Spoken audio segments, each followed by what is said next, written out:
آئینی ترمیم اپنے ہاتھ میں لے کے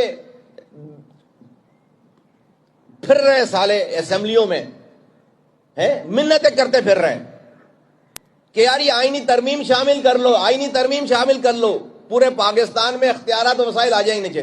اس بغیرت کو اس شہر نے اتنی طاقت دے رکھی تھی کہ 10 منٹ کی کال پر 5 لاکھ آدمی روڈ پر نکلتا تھا۔ اس حرامی کو یاد نہیں آئی کہ آئینی ترمیم کرانا ہے ملک کے قوم کے لیے۔ بڑی بدقسمت ہے یہ جو مہاجر قوم ہے نا، بڑی بدقسمت ہے۔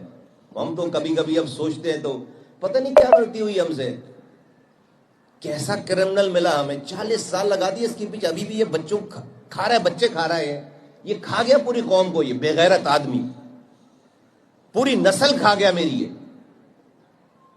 بے غیرت ہے۔ اور اس کو اتنے جھٹکوں کے بعد بھی اللہ تعالیٰ توبہ کی توفیق نہیں دے رہا۔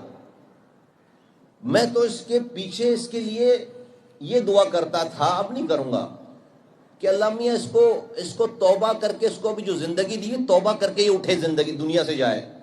اس بے غیرت کو توبہ اس کے نصیب میں نہیں ہے، یہ میری پوری نسل تباہ برباد۔ آج جو یہ حشر ہے کراچی کا، ہم ایک آئینی ترمیم اپنے ہاتھ میں لے کے پھر رہے سالے اسمبلیوں میں منتیں کرتے پھر رہے ہیں کہ یار یہ آئینی ترمیم شامل کر لو، آئینی ترمیم شامل کر لو، پورے پاکستان میں اختیارات و وسائل آ جائیں گے نیچے۔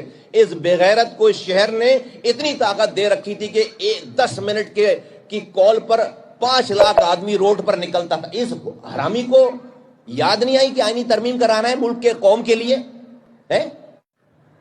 کہ یار یہ آئینی ترمیم شامل کر لو، آئینی ترمیم شامل کر لو، پورے پاکستان میں اختیارات و وسائل آ جائیں گے نیچے۔ اس بغیرت کو اس شہر نے اتنی طاقت دے رکھی تھی کہ 10 منٹ کی کال پر 5 لاکھ آدمی روڈ پر نکلتا تھا۔ اس حرامی کو یاد نہیں آئی کہ آئینی ترمیم کرانا ہے ملک کے قوم کے لیے،